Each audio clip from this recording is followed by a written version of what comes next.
Hi, I wanted to talk about Blackpink's The Album, and I wanted to grade it on a tier list scale. This video is going to be filled with my own opinions about the album, and if you don't like my opinions, it costs $0 to make your own video. I'm going to speed run through the pre-releases because they've been out for a long ass time, and I'm going to focus on all of the new songs on the album.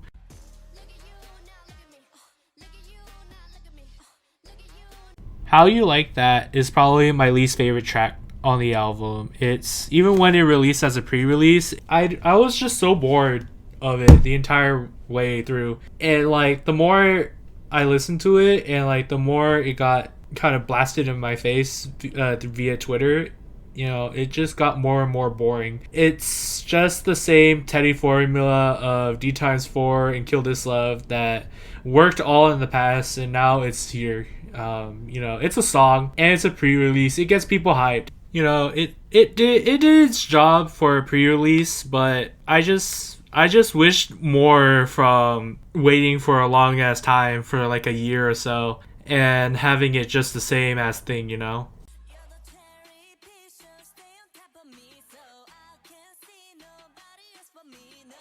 Ice Cream is objectively the best Western collab I think we've got with a K-pop artist and a Western artist. Other than maybe Wendy and John Lennon, like this one's pretty high up there. I know that the line distribution for Rose and Jisoo were very off.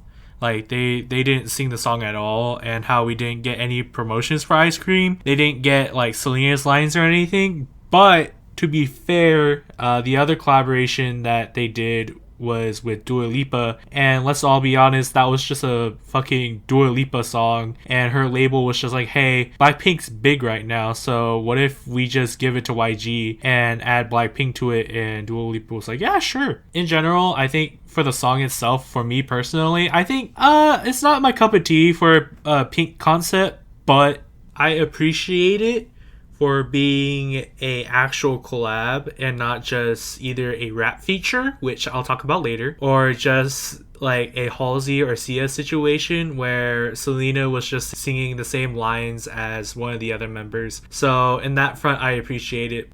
But I'm not gonna put it on my music playlist on Spotify though.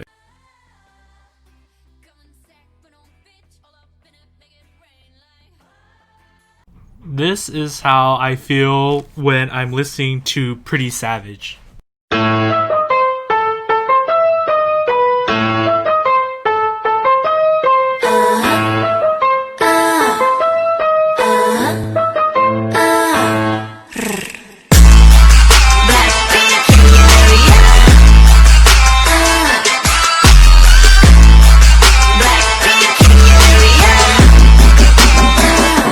Pretty Savage is objectively the best song on this album, knowing that this is Lisa's favorite song on the album. So, our favorite song on the album? Pretty Savage. I like how hard this song just goes, and it just keeps going. Towards the end, like the end part where it goes like this like whistly part, it's almost like it reminds me of Whistle, but instead of like it going higher, it goes lower, and it kind of emphasizes that part of this song where it's like Blackpink is cooler than you know. That end really hammers in that feeling, and like this is probably the closest thing that we're gonna get to just straight up a Blackpink diss track, unless we're getting another album. And until then, I can't wait to hear another song like this. I hope they have another album. This song is going on to my Spotify daily rotation list, that's for sure. That's a guarantee because this song slaps.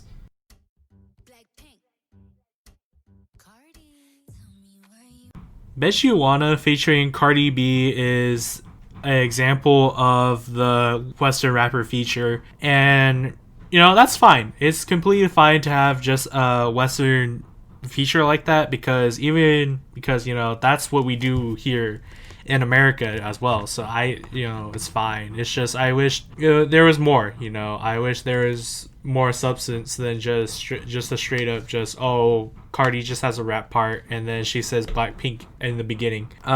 This song kind of reminds me of Miss A's I Gotcha with its kind of simple production, with its like acoustic guitar and it's like the repeating of the title, I bet you wanna, whatever like genre or like throwback that Miss A's I Gotcha genre is under.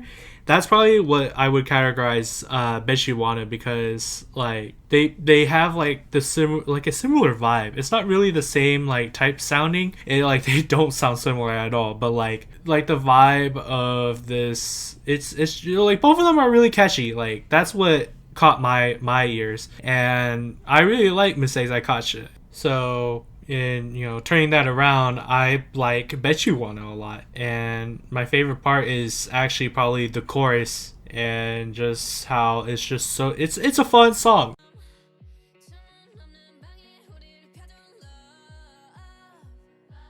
Now for the title track, the most important part of a K-pop album. Lovesick Girls. First of all, Teddy did not produce Lovesick Girls. That's already a win in my book.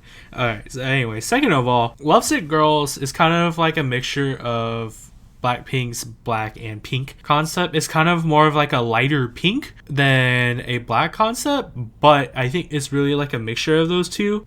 I'm just happy that YG finally gave Blackpink a title track that isn't just girl crush, type of song, Lovesick Girls is like a nostalgic, almost like bittersweet type of song where its melody is really for like a happy song, maybe like Ice Cream, not like Ice Cream, but you know what I'm saying.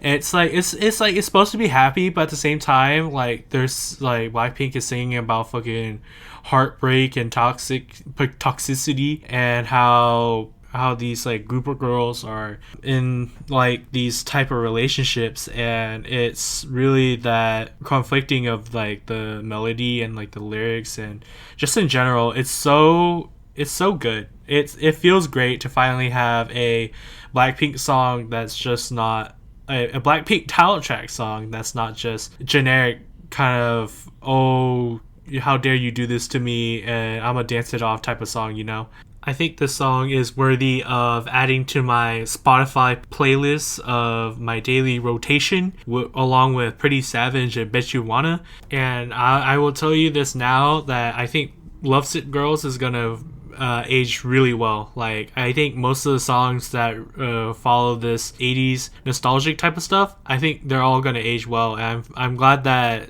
Blackpink has a song like that on their discography that's actually gonna age well.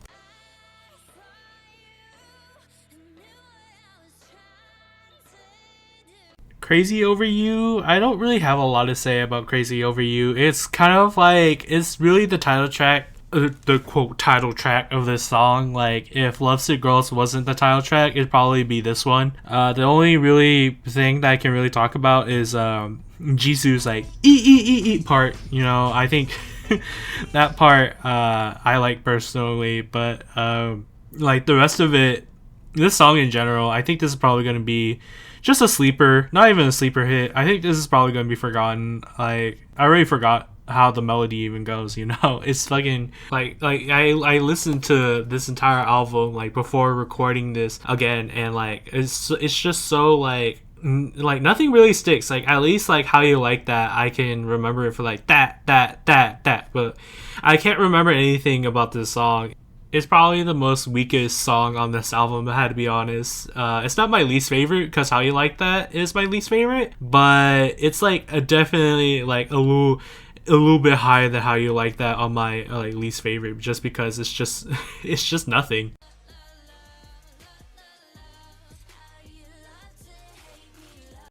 Love to Hate Me kind of reminds me of Red Velvet's In and Out, with like that it's like haunting. It's almost like this like echoey kind of haunting feeling that In and Out kind of gave me. I like how empty the song is, and how the emptiness kind of goes into like the verses, and then like the half chorus the two-part chorus where it's like empty, where like it drops and then it goes into like the very bass heavy chorus. I like Lisa's rap. I especially her ending where she ends it with the stupid, like that one. Like, oh, that's a killer right there. I don't normally like English raps and K-pop songs. Either like I'm like, it's okay. I don't really talk about them, like the one in Lovesick Girls. But like this one takes the cake. This one's like the standard of English raps, I think. Other than that, this song's going on to my daily rotation Spotify list. That's for sure.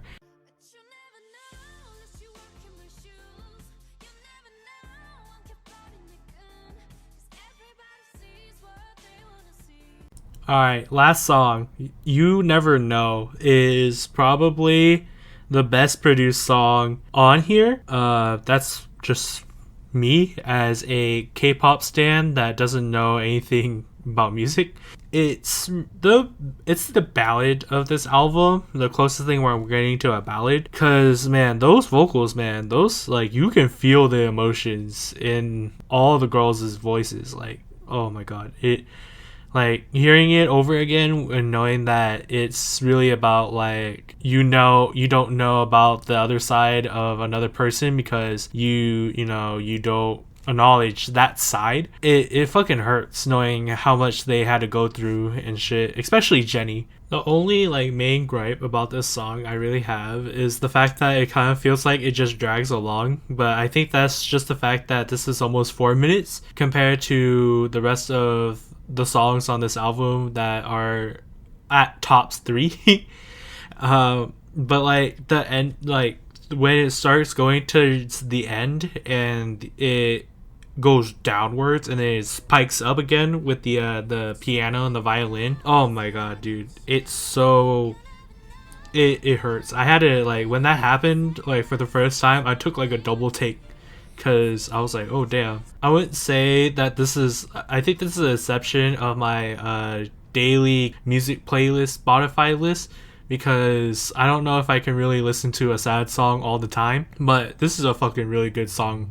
Overall, Blackpink's The Album, like literally it's just called The Album, I think it's really good. Other than its lows being How You Like That and Crazy Over You, I think all the songs on this album are either really good or they're like amazing. They're like great. Like standouts are like Pretty Savage and Love to Hate Me. Yeah, there you go.